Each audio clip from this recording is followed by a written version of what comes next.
ဒါကတော့ပြိသက်တယောက်ပေးပို့လာတဲ့ဖြစ်ရမှန်ဇလန်းလေးတစ်ခုပါမိတ်ဆွေတို့မိသားစုတွေကြုံခဲ့ရတဲ့ထိတ်လန့်စရာဖြစ်ရမှန်ဇလန်းတွေကိုလည်းကျွန်တော်စီကိုရေးသားပေးပို့နိုင်ပါတယ်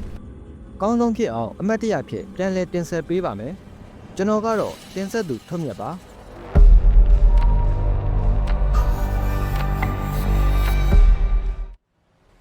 လွန်ခဲ့တဲ့နှစ်အနည်းငယ်မိုးကုံလို့ဆောင်းကူကချင်ပြည်နယ်မိုးကောင်းမြို့ရဲ့အေးမြတဲ့ရာသီဥတုအချိန်ပေါ့ကျွန်တော်တို့အိမ်ကမိုးကောင်းတရားနာမှာဆိုတော့တရားအောက်ဘက်ချောင်းနေပြီးတောအုပ်လေးထဲမှာပြီးရဘူဝါတို့မြို့ဝက်ငှက်တို့ထောင်ဖမ်းရတာကအလေးထားတစ်ခုလိုဖြစ်နေခဲ့တယ်ဒါပေမဲ့အဲ့ဒီတောအုပ်ထဲမှာလူမသိတဲ့မမြင်နိုင်တဲ့အန္တရာယ်ကြီးတစ်ခုရှိနေမယ်လို့ဘယ်သူမှမထင်ခဲ့ကြဘူးအဲ့ဒီနေရာမှာလက်ဆင့်အပြက်ကြီးတစ်ခုရှိတယ်နေရာဟောင်းကြီးဆိုတော့လူသူလေးပါတိတ်မသွားကြသလိုလက်ဆင့်ဘေးမှာလည်းတက်တန်းရဲ့တက်ပင်ကြီးတွေကအုံဆိုင်နေတယ်တညမှာတော့အဖေဦးကျော်လွင်ကသူ့ရဲ့တငယ်ချင်းတွေနဲ့တောက်စားပြီးအဲ့ဒီလက်ဆင့်ကြီးဘက်ကိုအမတ်တမဲ့တီးသွားပေါက်လိုက်မိတယ်အဲ့ဒီချိန်မှာပဲအမောင်လေးကမဲနဲ့နေတဲ့အရိပ်မဲကြီးတစ်ခုကအဖေနောက်ကိုပါလာခဲ့တယ်အဲ့ဒီအရိပ်မဲကြီးကအဖေကိုယ်တဲကိုတိုးဝင်ပြောက်ွယ်သွားတဲ့အချိန်ကစ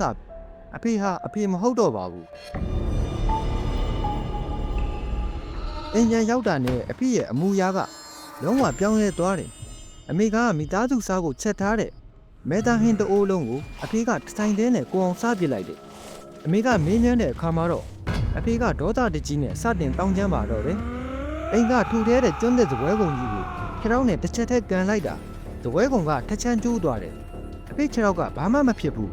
တနခါသွေးတဲ့ကြောက်ပင်အထူကြီးကိုလက်သီးနဲ့ထိုးခွဲလိုက်တာကြောက်ပင်ကကွဲထွက်သွားတယ်အဖေလက်မှာပုံးပက်ရတစ်ခုတောင်မရှိဘူးတစ်သားအိမ်နေရန်တွေကိုလက်သီးနဲ့လိုက်ထိုးတာအကုန်ကျိုးပဲကုန်တယ်ကျွန်တော်တို့သားမိတွေကြောက်လွန်းလို့အခန်းထဲမှာဝင်ပုတ်နေရပြီဖေကတော့တညာလုံးအင်းရှိမှာပကံတွေရိုက်ခွဲအော်ဟစ်ပြီးတော့မျိုးလုံးကြီးတွေညီရဲပြီးတော့တောင်းကျမ်းနေတယ်မနေ့မောလင်းတော့အဖေကသတိပြန်ကတ်လာတယ်ဒါပေမဲ့သူ့ရဲ့ခန္ဓာကိုယ်မှာထူးဆန်းတဲ့ဝေဒနာတစ်ခုခံစားနေရတယ်ဖေရဲ့ဝေးစိဟာပုံမှန်မဟုတ်ပဲဝက်ဝေးစိလိုမျိုးလိမ်ပြီးတော့စပလင်ကြီးလိုဖြစ်နေတာပါအဖေဟာနာကျင်လို့တအီအီနဲ့ညင်းညင်းနေရတတိကလည်းရတစ်ချက်မရတစ်ချက်ဖြစ်နေရှာတယ်ရှင်နေမဟန်တော့တာနဲ့ပယောဂါဆရာပင့်လိုက်ရတယ်ဆရာကကျိုးပိုင်တွေနဲ့တုပ်ပြီးတော့ဆင်မေးတဲ့အခါမှာအဖေကိုယ်တည်းကအကောင်ကြီးကထွက်လာတယ်ဘေးနာကလီပိုပလင်းတွေချူရီပလင်းတွေကိုအစိမ့်လိုက်ကြိုက်ခွဲစားပြတယ်ခံကွဲစာတွေဝင်သွားပြီမဲ့တွေးတစ်စက်မှမထွက်ဘူးပယောဂါဆရာရဲ့ကျိုးနဲ့တုပ်တာကိုလည်းမမှုပဲနဲ့လက်နှစ်ဖက်ကိုအနောက်ကိုရောက်လိုက်အရှိကိုပြန်ထုတ်လိုက်နဲ့ကစားပြနေတယ်ပြီးတော့မှအတန်အကြီးနဲ့ပြောလိုက်တဲ့စကားကအားလုံးကိုမှင်သက်သွားစေတယ်ငါကတတန်းနှစ်3000ရှိတဲ့တပတ်ကြီးกว่าမင်းတို့ပညာလောင်းနဲ့ငါ့ကိုနိုင်မယ်ထင်းနေလားသူနေတဲ့နေရာသူစောင့်ရှောက်နေတဲ့နေရာကိုမလေးမစားသေးပေါက်မိလို့အခုလိုပညာပြတာဖြစ်ပြီးတော့အဖေရဲ့အမေကျွန်တော်ရဲ့အဖွားကိုယ်တိုင်အဲ့ဒီနေရာထိလာပြီးတော့အုံပွားငပြောပွားနဲ့တောင်းပန်မှကျင်းနဲ့မယ်လို့ပြောပြီးတော့ထွက်သွားတယ်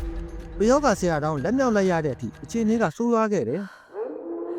ညဆိုအိမ်ထဲမှာခွေးတွေကအဆက်မပြတ်ဘူးအိမ်ထဲမှာလည်းခြေတံတွေကြားရပြီးအဖေကလည်းရောင်နေတော့ငယ်တကိုင်းတိုင်းမင်းတော်မှာနေတဲ့အဖွားကမိုးကောင်းကိုရောက်လာပြီးတော့အဲ့ဒီလက်ဆင်ဟောင်းနေရမှာတွားရောက်တောင်းပန်လိုက်မှအဖေဟာပုံမှန်တိုင်းပြန်ဖြစ်သွားတော့တယ်အဖေဦးကျော်လင်လည်းကြောက်လွန်းလို့သင်္ကန်းတက်လာဝစ်လိုက်တယ်အိမ်မှာလည်းအန်ရီကင်းတရားနာအမဲသားလည်းလုံးဝမစားအရက်လည်းဖြတ်လိုက်တော့မှကျွန်တော်တို့မိသားစုပြန်လဲအေးချမ်းသွားခဲ့ကြတယ်အဲ့ဒီအချိန်ကစလို့ကျွန်တော်လည်းတရက်တစေးဆိုတာတကယ်ရှိမှလက်တွေ့ယုံကြည်သွားခဲ့ရပါတယ်